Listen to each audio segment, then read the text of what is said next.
That's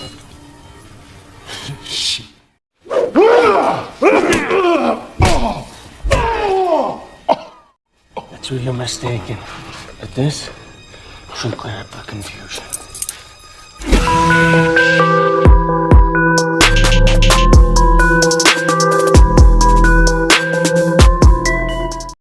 No One Lives adalah sebuah film yang menceritakan tentang sepasang kekasih yang mencoba menghabiskan waktu luangnya untuk berlibur. Namun dalam perjalanan, mereka mendapatkan ancaman ketika sekelompok preman mengganggu perjalanan mereka. Sontak hal itu membuat si pria akan menikamnya dengan pisau di dekatnya. Lalu bagaimanakah cerita selanjutnya? Tidak perlu lama lagi, langsung aja kita ke alur ceritanya. Film dimulai dengan memperlihatkan seorang wanita yang tengah berlari di tengah hutan. Terlihat ia juga sangat ketakutan saat itu. Sambil berlari, ia terus saja berteriak meminta pertolongan. Namun sayangnya sebuah jebakan berhasil melukainya. Hingga akhirnya, pelariannya terhenti saat sebuah jebakan tali mampu membuatnya terjerat. Tapi dalam situasi itu, ia sempat mengukir namanya di sebuah pohon yang tertulis, "Emma masih hidup." Cerita berlanjut saat sepasang kekasih sedang melakukan perjalanan ke suatu tempat. Wanita ini bernama Betty dan seorang pria bernama Tony. Singkat cerita, karena sudah melakukan perjalanan cukup jauh, mereka pun memutuskan untuk beristirahat di hotel terdekat. Dan sesampainya di lokasi, Tony langsung melakukan administrasi dengan kartu kreditnya. Lalu sesampainya di kamar, ia pun melihat sebuah berita yang menceritakan bahwa anggota FBI telah menemukan jejak di sebuah pohon. Dan berita itu tidak lain adalah tentang hilangnya Emma yang terkena jebakan di awal film. Kemudian, scene berpindah di mana saat itu sebuah keluarga tampak bingung sekaligus heran dengan hadirnya sekelompok orang yang tengah berada di halaman rumahnya. Ternyata mereka adalah kawanan perampok yang dengan santainya melakukan aksinya. Namun saat pemilik rumah menghubungi polisi, salah satu dari kelompok itu langsung menembak mereka semua sampai tewas.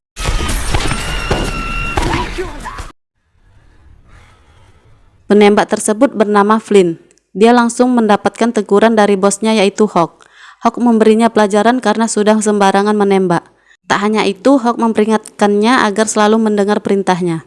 Scene berpindah lagi di mana Tony dan Betty merasakan lapar setelah lamanya di perjalanan, mengingat di hotel tersebut tidak menyediakan makanan. Mereka pun pergi keluar untuk mencari restoran terdekat dengan hotel. Setiba di restoran, Tony pun segera memesan beberapa menu yang ada di sana. Dan seperti orang makan pada umumnya, semua terlihat baik-baik saja dan cukup tenang. Namun tak lama setelahnya, secara kebetulan para perampok yang baru saja melakukan tugasnya juga datang ke restoran tersebut. Dan sepertinya Hawk dan anak buah lainnya masih memikirkan kejadian tadi. Sehingga tidak terpikirkan oleh mereka untuk mengganggu Tony maupun Betty yang sedang makan. Akan tetapi, lagi-lagi Flynn rupanya menghampiri mereka untuk melampiaskan kekesalannya.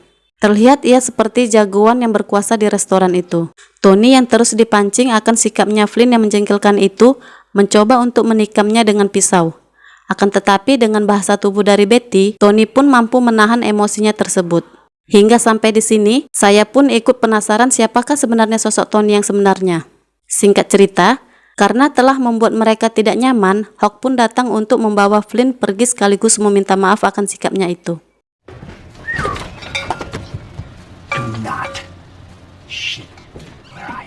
Namun, apa yang terjadi selanjutnya sangatlah mengejutkan. Ketika dalam perjalanan pulang ke hotel, mereka dihadang oleh Flynn. Tak hanya dihadang, Flynn juga dengan sengaja mengambil barang berharga mereka lalu membawanya ke tempat persembunyian. Akan tetapi, apa yang dilakukan oleh Flynn ini adalah di luar sepengetahuan dari Hawk, yang dimana ia tidak ada memintanya untuk merampok mereka. Flynn yang mendengar ocehan dari Hawk malah tidak memperdulikannya. Dia menganggap bahwa ini adalah pengganti rasa bersalahnya. Kemudian, kita akan melihat Tony maupun Betty yang sedang disekap dan terluka akibat kecelakaan tersebut. Terlihat juga temannya Flynn yaitu Ethan ikut menjaga mereka agar tidak bisa kabur. Sementara di satu sisi, Flynn tengah memeriksa barang bawaannya milik Tony. Namun alangkah terkejutnya dia ketika menemukan seorang gadis di dalam bagasi mobil. Mengetahui itu, Flynn juga mengeluarkannya yang juga dibantu oleh temannya. Di saat yang sama, temannya Flynn yaitu Ethan mengancam mereka untuk dibunuh saat itu juga. Tapi apa yang terjadi justru akan membuat kita bingung. Karena Betty yang awalnya kita tahu adalah pasangan dari Tony malah nekat untuk mengakhiri hidupnya dengan pisau yang sudah di lehernya itu. Ia pun berkata cukup sampai di sini saja dirinya menjadi korban untuk Tony. Hingga tak lama kemudian Betty benar-benar bunuh diri di depan Tony. Dan sudah jelas, hal itu membuat Tony sangatlah marah dengan apa yang dilakukannya. Kemudian, Tony pun dengan mudahnya melepaskan borgol di tangannya dan langsung menghajar Ethan sampai tewas. Kemudian, scene berpindah di mana mereka membawa gadis itu ke dalam rumah. Dan ternyata gadis itu adalah Emma yang telah hilang selama ini. Dan itu artinya yang menculik Emma di awal film tak lain dan tak bukan adalah Tony. Dan bisa disimpulkan bahwa tujuan Tony menculik Emma adalah untuk menjadikannya seperti Betty. Karena sebelum Betty tewas, ia sudah menjelaskan bagaimana kejamnya Tony terhadapnya. Sehingga hanya kesempatan itulah yang bisa digunakan Betty untuk lepas dari Tony. Tak hanya itu, di sini Emma juga sudah mengetahui karakter Tony, sehingga ia pun histeris meminta untuk menghubungi polisi. Emma juga mengatakan bahwa Tony adalah orang yang sangat berbahaya. Namun, saat Hawk mengatakan kalau Tony akan dibunuh, ia malah bilang kalau Tony lah yang akan membunuhnya. Dan karena merasa khawatir, Hawk pun langsung meminta dua anggotanya yaitu Danny dan Tamara untuk memeriksanya. Namun, ketika mereka sudah sampai, hal yang mengejutkan pun terjadi ketika mereka hanya melihat jasad Betty dan Ethan yang sudah tewas. Sedangkan Tony sudah lari dari tempat itu. Sementara Hawk dan lainnya kini sedang melihat berita di TV yang mengabarkan bahwa Emma adalah pewaris keluarga kaya raya. Ia dikabarkan menghilang setelah 14 temannya terbunuh di sebuah pesta. Dan tentu saja, dalang di balik pembunuhan tersebut adalah Tony. Berita itu pun menjelaskan bahwa siapa saja yang bisa membawa Emma pulang akan diberikan uang sebesar $2 juta.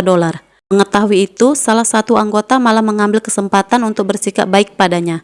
Namun Emma yang tak terima sikap itu malah membuatnya marah. Kemudian, mereka berdua pun membawa jasad Ethan untuk dibawa ke markasnya. Tapi setibanya di lokasi, Hawk yang selaku pimpinan tidak terima bila anggotanya dibunuh secara kejam oleh Tony. Ia pun segera membuat rencana untuk membalas perbuatannya. Lalu mereka pun membawa jasad Ethan untuk dibuang. Namun hal yang tak terduga pun terjadi kembali, di mana pada saat jasad Ethan ditinggal pergi oleh mereka, tiba-tiba Tony muncul dari dalam tubuh Ethan. Itu artinya Tony sudah merencanakan misi balas dendamnya kepada mereka. Kemudian, Tony berjalan ke arah mobilnya dan di sana ia mempersiapkan beberapa senjata untuk menyerang mereka terlebih dahulu. Lalu, serangan pun dibuka ketika mereka hendak membuka pintu keluar. Di sana Hawk pun disambut dengan anak panah dan menariknya. Sedangkan Danny terkena tembakan yang membuatnya terluka parah. Hingga akhirnya, Tony pun meledakkan mobil mereka seolah mengunci serangan. Kemudian dengan jiwa psikopatnya, Tony pun segera menghabisi nyawa Hawk dengan menjatuhkannya ke dalam mesin penggiling. Dan kini, Tony pun berhasil membuat mental para komplotan itu menjadi takut. Apalagi setelah tahu kalau Hawk tewas di tangan Tony jelas semakin membuat mereka mati langkah. Hingga pada akhirnya mereka pun saling berdebat satu sama lain sampai berkelahi. Lalu, saat mereka sudah bisa berpikir secara tenang, mereka pun akhirnya memiliki rencana untuk menghidupkan kembali mobil Jeep lama mereka yang telah rusak. Dengan tujuan bisa pergi meninggalkan tempat itu. Dan tanpa pikir panjang, lagi-lagi Danny dan Tamara nekat untuk keluar guna memperbaiki mobil tersebut. Namun, saat melihat mesin mobil itu, tiba-tiba Tony sudah berada di belakang. Hingga momen itu pun membuat Tony mendorong wajah Danny ke mobil tersebut. Kemudian, Tony pun mengejar Tamara yang berusaha lari, lalu dengan senjata di tangannya ia berhasil membuatnya terjatuh. Sementara Flynn dan temannya yang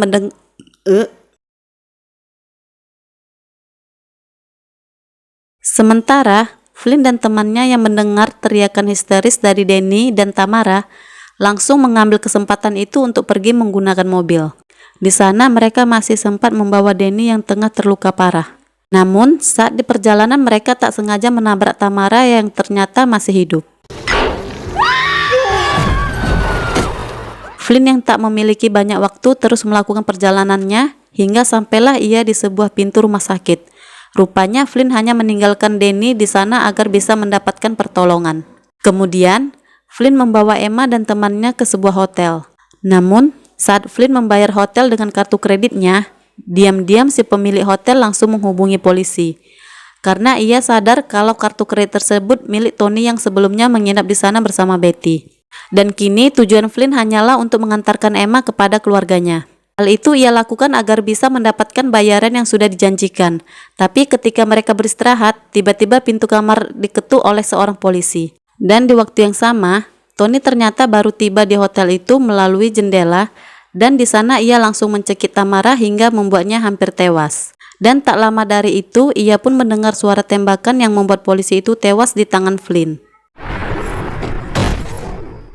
Flynn dan Emma kemudian menemukan Tamara yang sudah diikat di tirai kamar mandi. Flynn yang mengira Tamara sudah tewas tiba-tiba bergerak dan lantas hal itu membuat Flynn menembaknya. Lalu, dengan kesempatan itu Emma pun memanfaatkannya untuk melarikan diri. Akan tetapi, Flynn yang sempat mengancam Emma dengan pistolnya tiba-tiba ditabrak oleh mobil polisi sampai membuatnya tak sadarkan diri. Dan ternyata itu adalah Tony. Emma yang saat itu memegang senjata langsung menembaknya berkali-kali. Akan tetapi, tembakannya terhenti karena pelurunya mendadak habis. Ia pun berlari ke sebuah lokasi yang merupakan barang rongsokan mobil. Namun, apa yang terjadi adalah Emma malah berhadapan langsung dengan Tony yang berusaha menangkapnya. Sehingga, perkelahian pun tak dapat dihindarkan, sampai-sampai Tony tak berdaya saat dipukul oleh Emma. Namun, saat Tony terpojok, ia segera mendorong Emma saat tahu kalau Flynn ingin menembak ke arahnya. Tony berhasil bertahan dari tembakan itu karena dia menggunakan rompi anti peluru. Hingga kemudian keduanya terlibat perkelahian yang sangat sengit. Hingga akhirnya membuat Flynn berhasil mengambil senjata, namun sialnya Emma yang ada di sana langsung memukulnya. Rupanya, di sana Emma tidak membiarkan Flynn untuk membunuh Tony, karena dia sendirilah yang akan membunuhnya.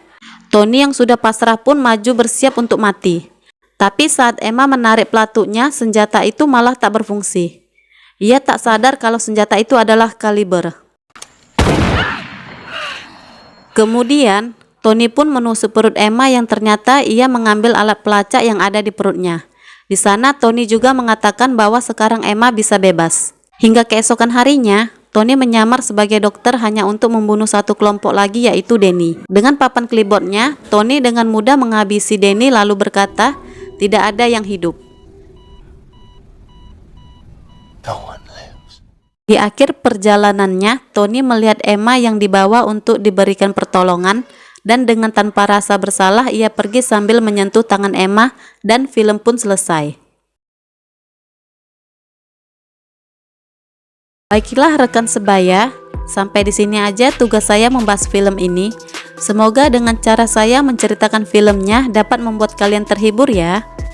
Dan di akhir kata saya ucapkan terima kasih sudah menonton dan jangan lupa dukung saya dengan cara like, share, dan subscribe agar saya semakin semangat buat video terbaru.